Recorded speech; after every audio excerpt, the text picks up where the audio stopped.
I'm finally just beginning to grasp the complexity of the cell. Are there systems within the cell that go well beyond Darwinian evolution? Some type of cellular technology that drives adaptation, replication, quality control, and repair? What if these new mechanisms have massive design implications? Well, I say, so be it. The cell really is like nothing we've ever seen in the physical world. That's got to be firmly grasped. That's not something we can just say, oh, well, it's just a little bit more of the same old, same old. It's not the same old, same old. We are finding is that there's information that's in the cell that cannot be accounted for in terms of these undirected material causes. So it has to be. And so there's some other, so it has to be an information source. So one of the key questions faced by modern biology is, where do you get information from? Well, Darwin assumed that the increase in information comes from natural selection.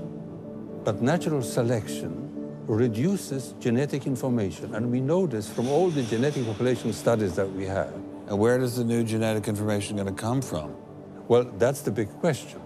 So when we find information in the DNA molecule, the most likely explanation is that it too had an intelligent source. I mean, we need engineering principles to understand these systems, okay? I mean, it's only because of our advancements in nanotechnology that we can even begin to appreciate these systems. But using intelligent design didn't seem to stop the scientists I spoke with, so why all the controversy? Suppose we find, simply as a matter of fact, that our scientific inquiries point in one direction. Which is that there is an intelligent creator. Why should we eliminate that from discussion?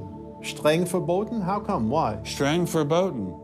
Very good. What does streng verboten mean? Strongly forbidden. Strongly forbidden. You've got two possible hypotheses.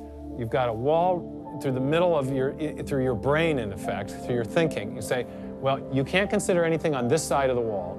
Only hypotheses on this side of the wall are permissible for consideration. What about academic freedom? I mean, can't we just talk about this? Their reply is that science is not a democratic process. Oh, really? And that there is a consensus view.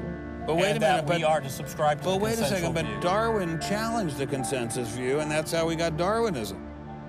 If Darwin wanted to challenge the consensus today, how would he do it?